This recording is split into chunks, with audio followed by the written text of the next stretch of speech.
Porque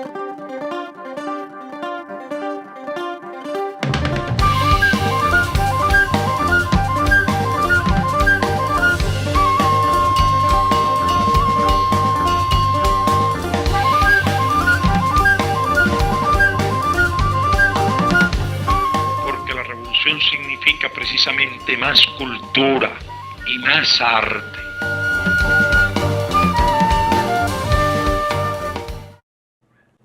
Buenos días, un placer darles la bienvenida en este sábado del libro virtual, en que vamos a estar presentando un libro de la autoría de Dulce María Loynaz, un libro que publica Ediciones Loynaz, sello editorial de Pinar del Río. El libro lleva por título Yo fui feliz en Cuba, los días cubanos de la infanta Eulalia.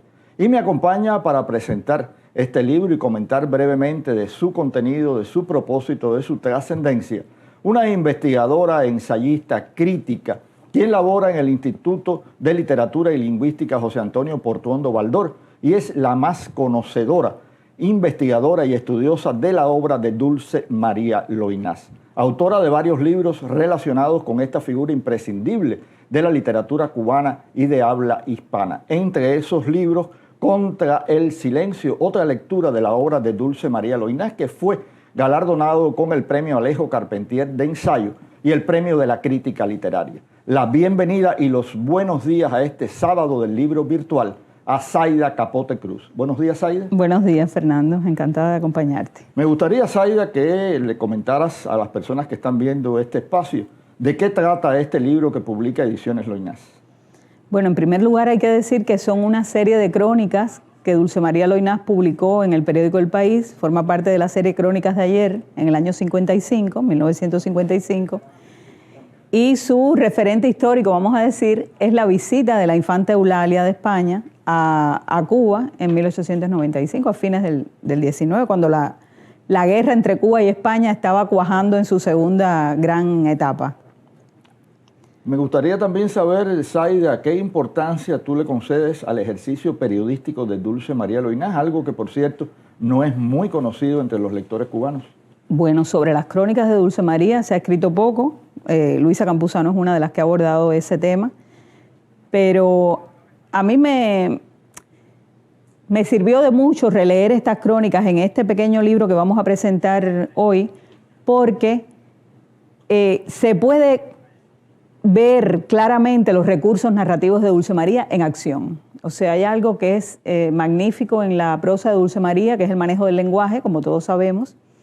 Ella tiene un nivel de conocimiento de la lengua española que es una maravilla, entonces puede articular una historia muy elegantemente, con una prosa inimitable, pudiéramos decir. Sin embargo, lo que me llamó mucho la atención de esta crónica que ella hace es el momento en que ella narrativiza la experiencia, porque ella está, y juega con eso también, reescribiendo crónicas publicadas en El Fígaro, publicadas en La Habana Elegante, que fueron crónicas coetáneas del momento, contemporáneas del mismo momento, actuales en el momento de la visita de la infanta, como los contemporáneos de ese momento describieron todas las actividades que hizo la infanta, cómo llegó, cómo se desembarcó, la fiesta que le hicieron en la Quinta de los Molinos.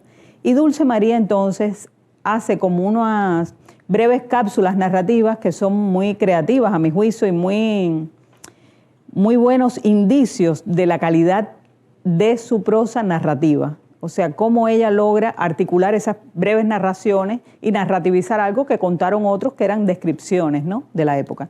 Por tanto, puedo inferir a partir de esta respuesta tuya, Zaida, de que hay vasos comunicantes entre ese ejercicio periodístico de Dulce María Loynaz y su obra narrativa de ficción. Sí, de hecho yo creo que ella ficcionaliza algunos momentos. El desembarco de la infanta, por ejemplo, con su traje con los colores de la bandera insurrecta, es una delicia.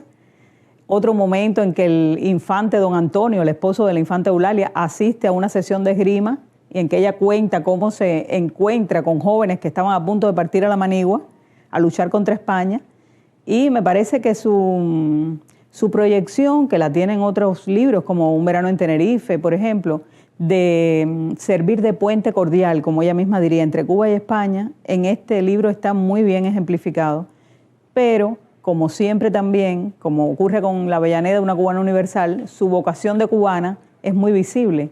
y está todo el tiempo permeando la narración. Sigamos hablando, Zaida, de ese ejercicio periodístico de Dulce María Loynaz. Me comentabas de que colaboró con varias columnas en la prensa periódica de la época.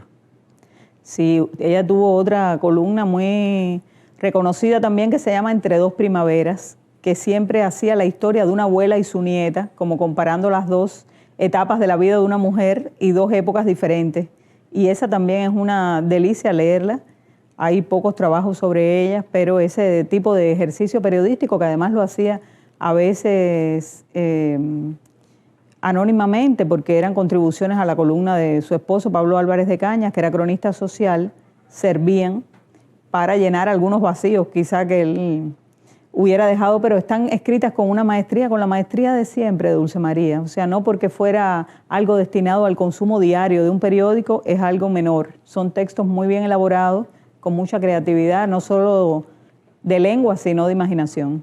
Ediciones Loynaz, este sello editorial de Pinar del Río, que por cierto prestigia el apellido de esta ilustre familia cubana, muy vinculada a la historia y a la cultura de la nación cubana, ha publicado a lo largo del tiempo libros poco conocidos de Dulce María Loynaz. Recuerdo muy recientemente una reedición de Carta de Egipto, y también hay otros libros de prosa como cartas, etcétera, que han enriquecido este acervo de la cultura cubana y la bibliografía de esta escritora. ¿Qué opinión te merece este interés de Ediciones Loynaz por dar a conocer esa obra no muy conocida de la escritora?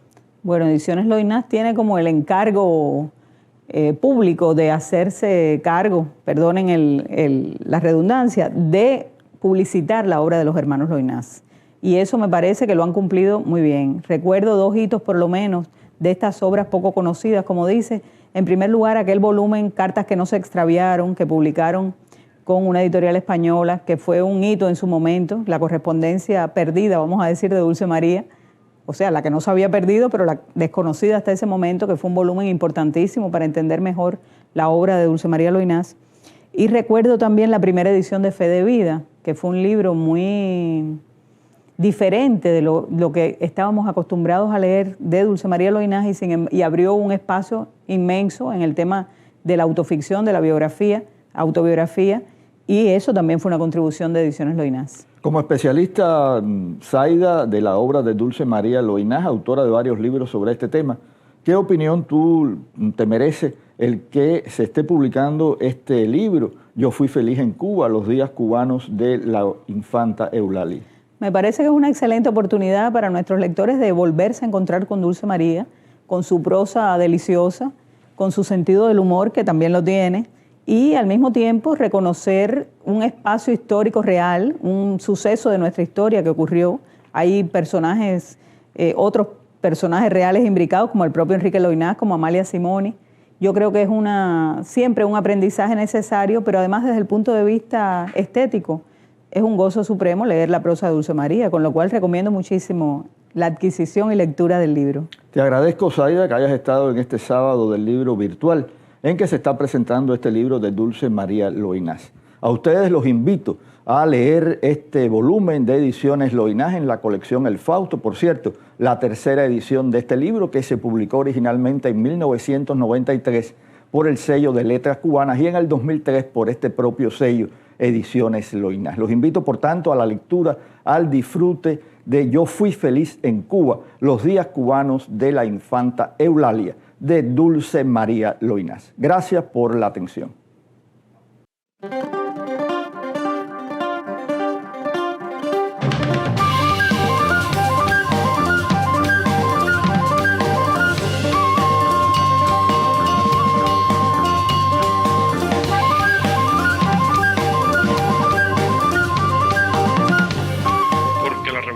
Significa precisamente más cultura y más arte.